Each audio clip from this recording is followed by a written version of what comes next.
ನೋಡಿ, ನಾವು ಈಗಾಗಲೇ SIT ತನಿಖೆ ಮಾಡ್ತಾಯಿತ್ತು. ED ಅವರು ನಿಷ್ಪಕ್ಷಪಾತವಾಗಿ ತನಿಖೆ ಮಾಡಲಿ ಅಂತ ನಮ್ಮ ಒಂದು ಆಗ್ರಹ. ಅದು ರಾಜಕೀಯವಾಗಿ ಒತ್ತಡಗಳಿಂದ ಇದಾಗಬಾರ್ದು.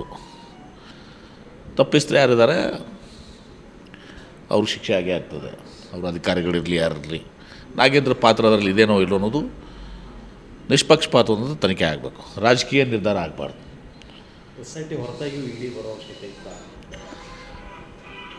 ಬೇರೆ ರಾಜ್ಯಗಳ ಒಂದು ಇದರಿಂದ ಇಡೀ ಎಂಟರ್ ಆಗಿರ್ಬೋದು. ಬಟ್ SIT ಮೇಲೆ ನಮಗೆ ಸಂಪೂರ್ಣವಾದ ನಂಬಿಕೆ ಇದೆ. ಅವರು ಕೂಡ ಬೇರೆ ರಾಜ್ಯಗಳಿಂದ ಇದನ್ನು ಕೂಡ ಅವರು ತನಿಖೆ ಮಾಡ್ತಾಯಿದ್ರು. ನಮ್ಮದು ಇಷ್ಟೇ, ನಿಷ್ಪಕ್ಷಪಾತವಾಗಿ ತನಿಖೆ ಆಗಬೇಕು. ಯಾರು ತಪ್ಪಿಸಿದ ಶಿಕ್ಷೆ ಆಗಲಿ. ಇದು ನಿರಪರಾಧಿಯಾಗಿದ್ದರೆ, ಯಾರಾಗೆ ಸಾಕ್ಷಿ ಇಲ್ಲ, ಸುಮ್ಮನೆ ಅವ್ರನ್ನ ಷಡ್ಯಂತ್ರ ಇದ್ದರೆ ಅದನ್ನು ಬಳಸ್ಕೊಂಡು ದುರುಪಯೋಗ ಆಗುವಂಥ ಕೆಲಸ ಆಗಬಾರ್ದು. ರಾಜಕೀಯ ಒತ್ತಡದಿಂದ ಯಾವುದೇ ಕೆಲಸ ಆಗಬಾರ್ದು. ಸರ್, ಈಗ ಬಸವರಾಜ ರಾಯರೆಡ್ಡಿ ಅವರು ಗ್ಯಾರಂಟಿ ಯೋಜನೆಯಿಂದ ಅಭಿವೃದ್ಧಿ ಆಗ್ತಾ ಇಲ್ಲ, ಇದರಿಂದ ಬೇರೆ ಕೆಲಸಗಳು ಆಗ್ತಾ ಇಲ್ಲ, ಇದ್ರ ಮೇಲೆ ಕ್ರಮ ಕೈಗೊಳ್ಳಬೇಕು ಅಂತ ಹೇಳಿದ್ದಾರೆ. ಅದಕ್ಕೆ ಅವರು ಸಕಾರಾತ್ಮಕವಾಗಿ ಸ್ಪಂದನೆ ನೀಡಿದ್ದಾರೆ ಅಂತೇಳಿ ಯತ್ನಾಳ್ ಟ್ವೀಟ್ ಮಾಡಿದ್ದಾರೆ. ನಮ್ಮ ರಾಜ್ಯ ಸರ್ಕಾರದ ಯತ್ನಾಳ್ ಲೋಕಸಭಾ ಸದಸ್ಯರು, ರಾಜ್ಯಸಭಾ ಶಾಸಕರು. ನಮ್ಮ ರಾಜ್ಯ ಸರ್ಕಾರ ಏನು ಇದು ಮಾಡಬೇಕು ಅದನ್ನು ನಾವು ರಾಜ್ಯ ಸರ್ಕಾರ ಮಾಡ್ತದೆ. ಕೇಂದ್ರದಿಂದ ಮೊದಲು ಯತ್ನಾಳ್ ಅವ್ರಿಗೆ ಹೇಳ್ರಿ, ಕೇಂದ್ರದಿಂದ ಹಣ ಬರಬೇಕು, GST ನಮ್ಮ ಪಾಲು. ಹೋದ ಸಲ ಕೋರ್ಟ್ನಲ್ಲಿ ಹೋಗಿ ನಾವು ನಮ್ಮ ಹಣ ಪಡ್ಕೊಳ್ಳುವಂಥ ಪರಿಸ್ಥಿತಿ ಬಂತು.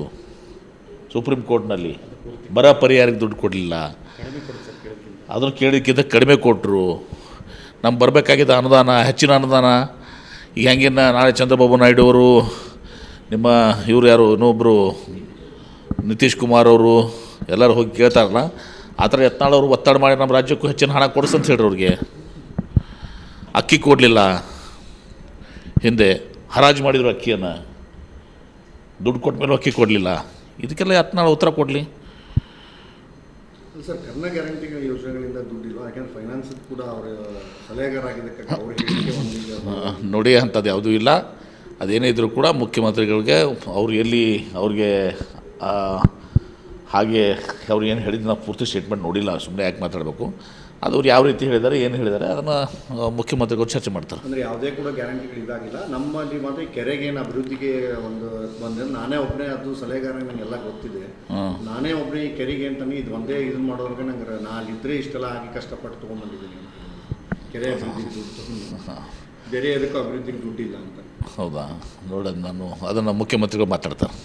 ನಾಗೇಂದ್ರ ಅವ್ರ ಪ್ರಕರಣ ಮುಗಿತಾರ ಹೇಳಿದ್ರೆ ತೆಲಂಗಾಣಕ್ಕೂ ಇಲ್ಲಿಗೂ ಸಂಬಂಧ ಕೊಡ್ತಾರೆ. ಅದಕ್ಕೆ ಹೇಳ್ತಿರಲ್ಲ, ಅದಕ್ಕೆ ಮೋಸ್ಟ್ಲಿ ED ಎಂಟರ್ ಆಗಿರ್ಬೋದು. ಮಲ್ಟಿ ಸ್ಟೇಟ್ ಇದು ಆಗಿರೋದ್ರಿಂದ ಅವರು ಈಗ ನಾಗೇಂದ್ರ ತಪ್ಪಿಸ್ತರು ಅಲ್ಲೋ ಅನ್ನೋದು ಅವ್ರದ್ದು ಇನ್ವಾಲ್ವ್ ಆಗಿದ್ದಾರೆಲ್ಲ ನಿಷ್ಪಕ್ಷಪಾತವಾಗಲಿ. ರಾಜಕೀಯ ಒತ್ತಡದಿಂದ ಆಗೋದು ಬೇಡ ಅಷ್ಟೇ. ಈಗ ಮೂಡ ಪ್ರಕರಣದಲ್ಲಿ ಮುಖ್ಯಮಂತ್ರಿಗಳು ಹೇಳಿದ್ದಾರೆ, ಭಾಳ ಸ್ಪಷ್ಟವಾಗಿ ಹೇಳಿದ್ದಾರೆ. ಮೂಡಾ ಪ್ರಕರಣದಲ್ಲಿ ಮುಖ್ಯಮಂತ್ರಿಗಳು ಅವರು ಸ್ಟೇಟ್ಮೆಂಟ್ ಕೊಟ್ಟಿದ್ದಾರೆ. ಹಿಂದಿನ BJP ಸರ್ಕಾರದಲ್ಲಿ ಅಲೋಕೇಶನ್ ಆಗಿದ್ದು, ಅವರೇ ರೂಲ್ಸ್ ಫ್ರೇಮ್ ಮಾಡಿದ್ದಾರೆ. ಎಲ್ಲನೂ ಕೂಡ ಈ ಸ್ಕೀಮ್ ತಂದಿದ್ದು ಅದರ ಪ್ರಕಾರ ಮಾಡಿದ್ದಾರೆ. ಮುಖ್ಯಮಂತ್ರಿಗಳು ಹೇಳಿಕೆ ಕೊಟ್ಟಿದ್ದಾರೆ. ಇದನ್ನು ಕಾಂಗ್ರೆಸ್ನವರು ಯಾರು ಹೊರಗಡೆ ತಂದಿದ್ದಾರೆ, ಸಿದ್ದರಾಮಯ್ಯ ಅವರು. ಸುಮ್ಮನೆ ಅದಕ್ಕೆ ಇದು ಎಲ್ಲ ಬೆಂಕಿ ಹಚ್ಚು ಕೆಲಸ. ಇದನ್ನು ಬಿಟ್ಬಿಟ್ಟಿದ್ದಾನೆ.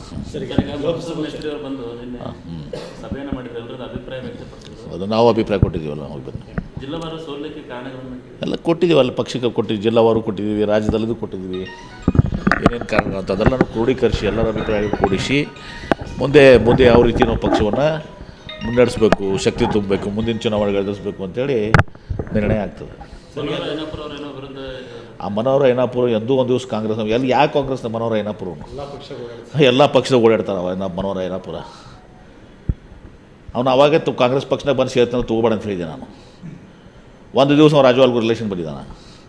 ಯಾವಾಗಲೂ NT ಪಾರ್ಟಿನೇ ಒಂದು ತಿಕ್ಕೋಟಾಗ ನಮ್ಮ ತಂದೆ ಹಿಡ್ಕೊಂಡು ನೋಡ್ಕೊಂಡು ಬಂದಿದ್ದೀನಿ, ಅಲ್ಲಿಂದ ಬರೋದು ಮಾಡ್ಕೊಂಡು ಬಂದಾನ. ಅವ್ನಿಗೆ ಯಾರು ಅಭಿಪ್ರಾಯ ಇದು ಮಾಡ್ತಾರೆ? ಸ್ವತಃ ರಾಜವಾಲ್ಗೂರು ಅಭ್ಯರ್ಥಿ ಇದ್ದಾರೆ. ಅವ್ರು ಯಾರು ಚುನಾವಣೆ ಏನು ಮಾಡಿದ್ದಾರೆ ನಿಮಗೂ ಗೊತ್ತಿದೆ. ಎಷ್ಟು ಇದರಿಂದ ಎಲ್ಲರೂ ಪಾಪ ಕೆಲಸ ಮಾಡಿದ್ದಾರೆ. ಇದು ಚುನಾವಣೆ ಸೋಲು ಗೆಲುವು ಒಪ್ಕೋಬೇಕು. ಇಡೀ ಜಗತ್ತಿಗೆ ಎಲ್ಲರಿಗೂ ಕೂಡ ಗೊತ್ತಿದೆ. ಮುಖ್ಯಮಂತ್ರಿ ಗೊತ್ತಿದೆ, KPC ಅಧ್ಯಕ್ಷ ಗೊತ್ತಿದೆ, AICC ಪ್ರಧಾನ ಕಾರ್ಯದರ್ಶಿ ಗೊತ್ತಿದೆ, ಎಲ್ಲರಿಗೂ ಗೊತ್ತಿದೆ ಎಷ್ಟು ಸೀರಿಯಸ್ ಆಗಿ ಎಲ್ಲರೂ ಕೂಡ ಎಲೆಕ್ಷನ್ ಮಾಡಿದ್ದಾರೆ. ಇನ್ನೇನೋ ಒಂದು ಇದರಿಂದ ಒಂದು ದಿವಸ ನಮಗೆ ಸೋಲಾಗಿದೆ, ಆ ಮಾತು ಬೇರೆ. ಅಲ್ಲಿ ಐನಾಪುರನಂಥವ್ರು ಮಿಸ್ಚೂಸ್ ಗಿರಾಕಿದು. ಸರ್, ಈಗ ಲೋಕಸಭಾ ಚುನಾವಣೆ ಬಳಿಕ ಸಚಿವ ಸಂಪುಟ ಪುನಾರಚನೆ ಅಂತ ಕೇಳಿ ಬರ್ತಾ ಇತ್ತು, ಆಗ್ಬೋದಾ ಅಂತ? ಅಂಥದ್ದು ಯಾವುದೂ ಇಲ್ಲ, ಈಗ ಪಕ್ಷ ನಿರ್ಧಾರ ಮಾಡ್ತದೆ. Thank you. ಅದೇನಾದರೂ ಬಸವರಾಜ ರಾಯರೆಡ್ಡಿ ಅವ್ರನ್ನ ಮುಖ್ಯಮಂತ್ರಿಗಳಿಗೆ ನಾನು ನಿನ್ನೆ ಹೇಳಿದ್ದೀನಿ, ಇದನ್ನೆಲ್ಲ ಮತ್ತೆ ರಿಪೀಟ್ ಮಾಡ್ತಾಯಿದ್ದೀನಿ ಅಷ್ಟೇ. ಸರ್, ಯತ್ನಾಳ್ ಅವ್ರನ್ನ ನೀವು ಇನ್ನು ನಮ್ಮ ಚಾನಲ್ ಸಬ್ಸ್ಕ್ರೈಬ್ ಮಾಡಿಲ್ಲ ಅಂದರೆ ಈಗಲೇ ಸಬ್ಸ್ಕ್ರೈಬ್ ಮಾಡಿ, ಶೇರ್ ಮಾಡಿ, ಲೈಕ್ ಮಾಡಿ.